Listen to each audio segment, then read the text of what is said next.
Addendum 48677.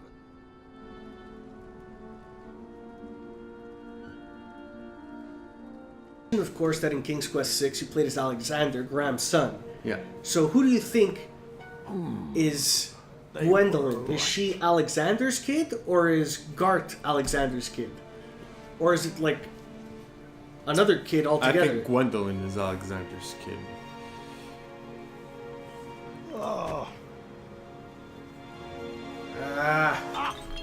zots! Oh man, he's losing his temper. Gwendolyn, is that you? Come in. I say it's Gwendolyn because she has You're supposed to be resting. like So are you. Alexander and Graham's whip. Neither could I. Yeah, I guess you could say that. That does make sense a bit. That's a lot of I mean, presents for a broken arm. Yes, well, it certainly wasn't my most graceful tumble, and I am sorry I missed your fencing tournament. The other kid's just too snobby. I wouldn't miss But it. then again, he is the one being raised in that castle, as far as I can tell, right? Are you afraid of the storm, dear? Or your own imagination? Oh, it's a small touch, but like right there when the thunder rumbled, the controller vibrated. Oh, well, since neither of us could sleep, want to hear a story about a time when I was definitely not in any way afraid of anything either. Does it have a dragon? In my It's trolls. treacherous evening, just like tonight.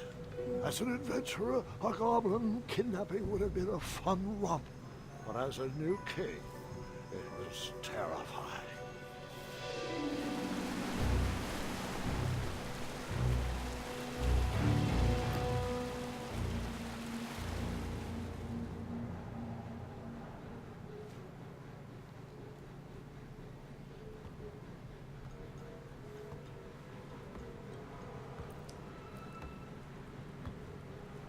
And fingers crossed that my decision not to murder every goblin in Chapter 1 results in something decent down the road. This is like the first step of that. Or the second, I should say. And here comes the king, using weird strapped-on shoes and a chair on a wheel to move around, which seems really awkward. Like, look at that contraption.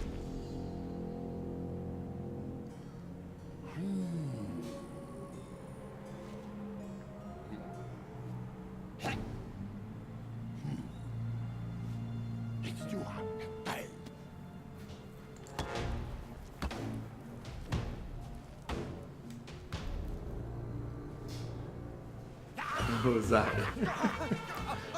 My hat!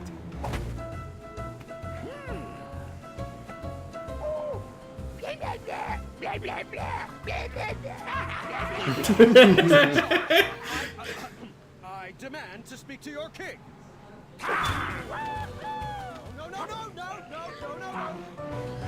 Into the dungeon you go! I couldn't see my own hand in front of my face, and I'm not sure I wanted to see anything else down there. Alright, so... Dang it! Ouch. Pokey.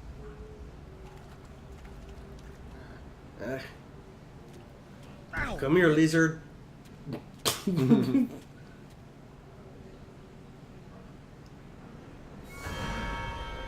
What the? I'm fine. I'm fine. Dang it!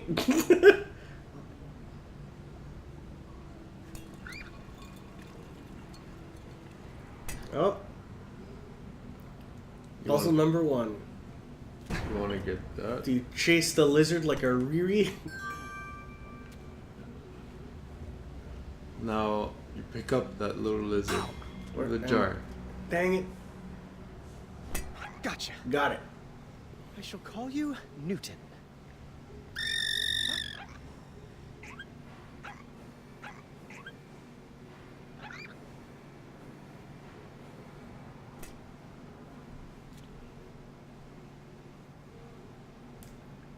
I was weak. I was exhausted. I just wanted to sleep.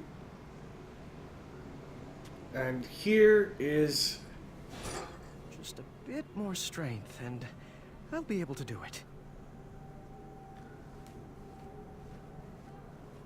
how you learn to play. So, important to I know, look like I felt your strength, terrible. every time that goes up, you could manipulate more and more objects.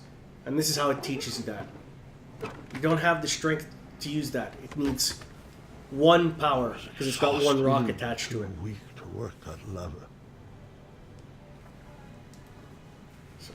Grab This the bucket. better not be the chamber pot.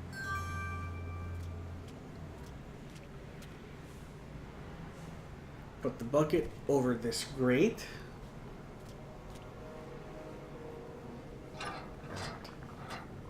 Is that porridge? Ew. It's squishy and cold.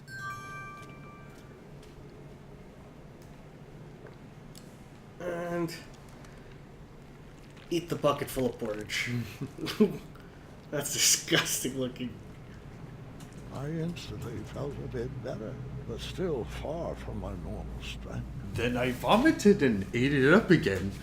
My favorite part of this whole chapter is his derpy walk when he's weak. He looks like Napoleon Dynamite. Nunchuck skills. I was feeling a So bit now that better we've got and one needed some strength, rest. we are able to manipulate this object. So that's how it basically teaches you the mechanics of this game. Yeah.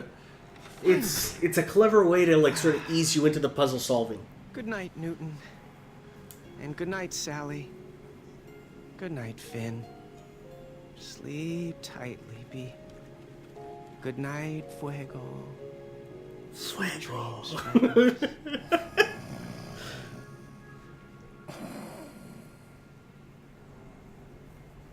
I'm not sure how long I was. Just want to hear him trapped say, in that dark "Great room. Scots!" I remember the day that everything changed. No more porridge?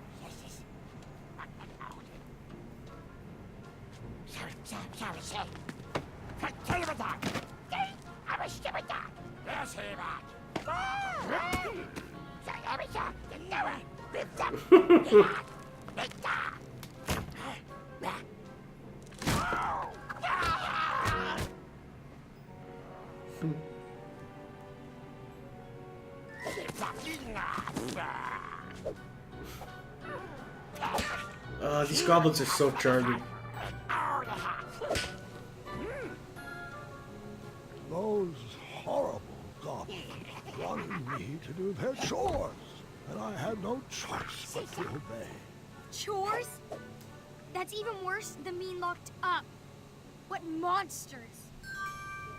Monsters! And here is If Mr. Fancy Cakes the was captured, I heartbreaking couldn't stand a chance. stuff of the game.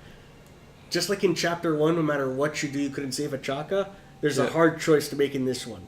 And that's exactly the moral of this story, but we'll get into that in a little bit. So you're just saying that Fancy Cake has to go. Well, who cares? It's Fancy Cakes. Well, the game forces you to Make a choice. make a choice. Do you save all the townspeople or Mr. Fancy Cakes and most of the townspeople? Like, someone's Yeah. got to die, But in essence. You each have to choice sacrifice gives someone. you something different too. It's not only what Walk. what loss you go through, right? Well, that's just it. There's different ways to solve the puzzles, and like who you want to exit with, who you want to go with, and that's just it. Depending on who you talk to, where you go, there's a lot that could happen. But eventually, you are forced to basically sacrifice someone because you can't save everyone. That's the moral of this story. You can't save everyone. Trying to is one of the things that sort of like scars Graham. But we'll get into that a little bit more next time. See y'all then. Blah, blah.